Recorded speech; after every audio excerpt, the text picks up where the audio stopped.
Hello दोस्तों, मेरा नाम गोविंद कुमार होता है और आज मैं आपके लिए 4 अगस्त 2023 का करंट अफेयर लेके आया हूँ। ठीक है दोस्तों, तो इसमें हम हमारा जो फर्स्ट क्वेश्चन है वो देखेंगे।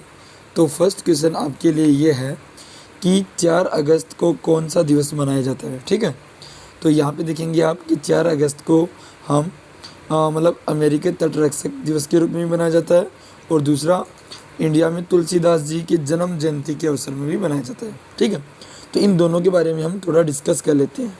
ओके, तो पहले बात करते हैं अमेरिकी तटरक्षक दिवस। तो इसके रूप में क्यों मनाया जाता है? क्योंकि इस दिन ट्रेजरी सचिव अलेक्जेंडर हैमिल्टन द्वारा 4 अगस्त को, ठीक है, कब 4 अगस्त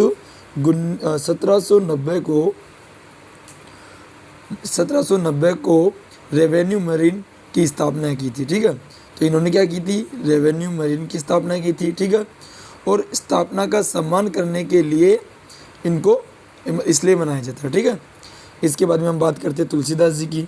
ठीक है, तो तुलसीदास जी की बात करें तो तुलसीदास जी है, उनका जन्म है वो भारत के उत्तर प्रदेश में हुआ था। ठीक है, जिसको आप यूपी बोलते हो। ठीक है, तो उत्तर प्रदेश में हुआ था। और दूसरी बात करें कि जो तुलसीदास जी है उनका बचपन का नाम है वो था राम बोला। ठीक है, तो वो भी याद रखना, इनका बचपन का नाम था राम बोला। ठीक है, और इनकी अगर रचनाएं की बात करें, जो इनकी प्रसिद्ध रचनाएं की बात करें तो वो है रामचरितमानस, आप सबने सुना होगा। ठीक है, इसके बाद में कवितावली। ठीक है, इसके बाद में संकट मोचन, है ना। तो ऐसे बहुत सारी उनकी प्रसिद्ध कविताएं रचनाएं हैं। ठीक है, इसके बाद में हम आपके लिए क्वेश्चन नंबर 2 लेके आए हैं और क्वेश्चन नंबर 2 आपके लिए ये है कि किस राज्य के मुख्यमंत्री ने मुख्यमंत्री कमांड सेंटर का उद्घाटन किया। ठीक है, तो वो है उत्तर प्रदेश के मुख्यमंत्री योगी आदित्यनाथ जी ने किया था। ठीक है, अब इसके बारे में थोड़ा और हम डिस्कस कर लेते हैं, इन्होंने और क्या क्या किया था। तो बात करें हम तो इस योजना के तहत, ठीक है, इस योजना के तहत 53 विभागों, कितने? 53 विभागों की परियोजनाओं को रजिस्टर किया गया। यानी अगर आपको पूछ ले कितने विभाग थे तो आपको याद रखना है कितने विभाग थे, वो 53 विभाग थे। ठीक है, तो 53 विभागों को रजिस्टर किया गया। ठीक है, और इसके बाद में अगर हम बात करें कि जो मुख्यमंत्री योगी आदित्यनाथ हैं, इन्होंने अपने राज्य में कौन कौन सी योजनाएं चलाई, तो उसकी बात करें तो मैं बताना चाहता हूँ आपको, जो पहली योजना थी, है ना, ऐसे बहुत सारे की, बट मैं आपके लिए जो प्रमुख योजनाएं हैं वो लेके आ रहा हूँ। इन्होंने एक योजना चलाई थी मुख्यमंत्री बाल सेवा योजना। ठीक है, कौन सी है? बाल सेवा। और ये मुख्यमंत्री बाल सेवा योजना ये इन्होंने 30 मई, ठीक है, 2021 को चलाई थी। जिसमें क्या होता है कि अगर किसी बच्चे के माता पिता है वो कोरोना के दौरान, यानी जो कोरोना वायरस फैला था उस दौरान अगर उनकी मृत्यु हो गई है तो बच्चों को एक आर्थिक सहायता मिलेगी। ठीक है, इसके बाद में अगर दूसरे की बात करें तो दूसरा इन्होंने एक और चलाया था मिशन शक्ति योजना। ठीक है, दूसरा था मिशन शक्ति योजना। ठीक है, तो मिशन शक्ति योजना वो इन्होंने 31 अगस्त 2021 को चलाई, जिसमें क्या था, बेटियों को स्वावलंबी एवं सुरक्षित बनाने का उद्देश्य रखा था। ठीक है, इसके बाद में अगर हम तीसरी योजना की बात करें तो तीसरी योजना जो लड़कियों के लिए ही है वो थी भाग्य लक्ष्मी योजना। और ये भाग्य लक्ष्मी योजना, इस योजना के दौरान इन्होंने 50 रुपये की आर्थिक सहायता देने की बात की। ठीक है, जिसमें अगर बात करें कि अगर लड़की है वो 6वीं क्लास में है तो उसको 3000 मिलेगा, अगर वो 8वीं क्लास में है तो उसको 5000 मिलेगा, अगर वो इसके बाद में 10वीं क्लास में आती है तो उसको 7000 रुपये की राशि मिलेगी। ठीक है, और ऐसे अगर वो 12वीं क्लास में आएगी तो उसको 8000 रुपये की राशि मिलेगी। ठीक है, और इसके बाद में अगर वो 21 साल की होती है तो उसको 2 लाख रुपये मिलते हैं। ठीक है, इसके बाद में हम इसकी एक योजना के बारे में और डिस्कस कर लेते हैं। तो इनकी एक योजना और थी और वो बच्चों मतलब लड़कियों के लिए थी। तो वो तीसरी हमारी चौथी योजना थी कि कन्या सुमंगला योजना। इस योजना के तहत लड़कियों को 15,000 रुपये मिलेंगे। ठीक है, ये 15,000 इनको 6 किस्तों में मिलेंगे और 6 किस्तों में अलग अलग बराबर भागों में बांटा गया। ठीक है,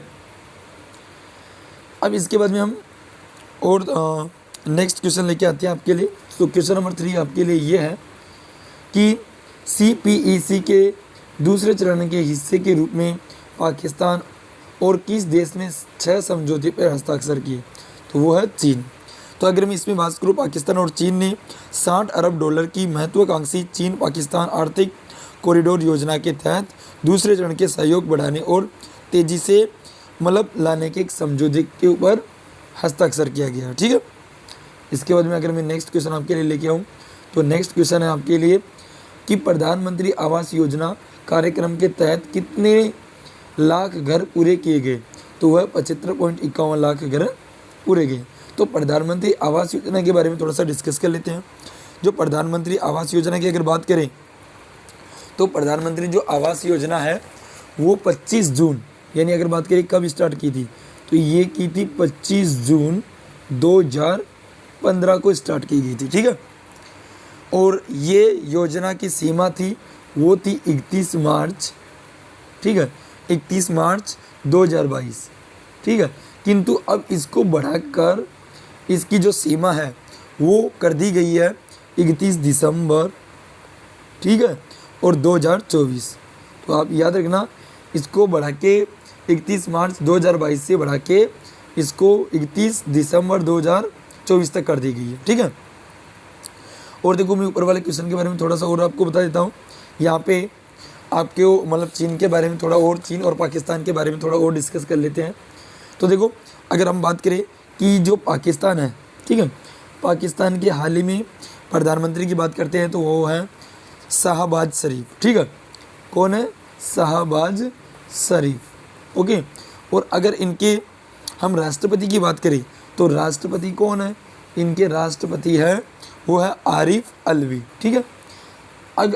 अगर हम अब बात करें, ठीक है, अगर अब हम बात करना चाहिए चीन की, ठीक है, तो चीन की अगर बात करना चाहते हैं तो चीन की अगर बात करें तो चीन के जो पीएम है, चीन के पीएम है वो है हाल ही में ली कीयांग। ठीक है। कौन है? ली कीयांग। ओके। और अगर इनके मैं प्रेसिडेंट की बात करूं, है ना, राष्ट्रपति की बात करें तो इनके राष्ट्रपति है हाल ही में शी जिनपिंग, जिनको आप जानते होंगे, शी जिनपिंग। ठीक है। अब इसके बाद में हम हमारे नेक्स्ट क्वेश्चन की तरफ बढ़ते हैं। तो क्वेश्चन नंबर 5 आपके लिए ये है कि फुटबॉल इतिहास में हेडर से सर्वाधिक गोल करने वाले खिलाड़ी कौन बने? तो उसका करेक्ट आंसर है क्रिस्टियानो रोनाल्डो। ठीक है। तो क्रिस्टियानो रोनाल्डो के बारे में बात करें तो रोनाल्डो ने अभी 74वीं, ठीक है, कौन से 74वीं मिनट में हेडर के जरिए अपने कौन से 145वें, कौन सा 145वां गोल, ठीक है, 145वां गोल इन्होंने कंप्लीट किया। ठीक है। कौन सा गोल कंप्लीट किया? 145वां गोल। और अगर बात करें हम, इन्होंने एक गर्ड मुलर, ठीक है, गर्ड मुलर जो खिलाड़ी है इन्होंने 144 गोल करके रखे थे, तो उनको भी इन्होंने पीछे छोड़ दिया है और इनके कितने हो गए हैं क्रिस्टियानो रोनाल्डो के? 145। ठीक है। इसके बाद में नेक्स्ट क्वेश्चन नंबर 6 आपके लिए लेके आए हैं। और क्वेश्चन नंबर 6 आपके लिए ये है कि किस राज्य की विधानसभा ने मणिपुर में हिंसा की निंदा करते हुए एक प्रस्ताव पारित किया है? तो वह पश्चिम बंगाल की विधानसभा ने। ठीक है। अब इनके बारे में थोड़ा सा डिस्कस कर लेते हैं। अगर मैं बात करूं कि जो पश्चिम बंगाल है, ठीक है, तो पश्चिम बंगाल की हाल ही में उनकी मुख्यमंत्री कौन है? तो वो है ममता बनर्जी, जिनको आप लोग सब जानते हो कि बहुत ही चर्चा में रहती है। ठीक है। और अगर बात करें इसकी राजधानी की बात करें पश्चिम बंगाल की, तो पश्चिम बंगाल की राजधानी है कोलकाता। ठीक है, कोलकाता। ठीक है। और अगर और बात करें हम इसके, तो अगर इसके गवर्नर की बात करें, ठीक है, राज्यपाल की, तो इसके राज्यपाल की बात करें तो वो है जगदीश धनखड़। ठीक है। याद रखना कौन है? जगदीश धनखड़। ठीक है। और अगर बात करें कि इस राज्य के सबसे प्रथम राज्यपाल कौन थे, तो वो थे रॉबर्ट क्लाइव। ठीक है। कौन थे? Robert Clive. तो रॉबर्ट क्लाइव इसके पहले प्रथम गवर्नर थे। ठीक है। और अगर बात करें जिलों की संख्या, तो इसमें टोटल 23 जिले हैं, वो भी याद रखना, 23 जिले। नेक्स्ट क्वेश्चन नंबर 7 की बात करते हैं। तो क्वेश्चन नंबर 7 आपके लिए ये है कि हाल ही में किस देश के क्रिकेटर मोइन अली ने संन्यास की घोषणा की?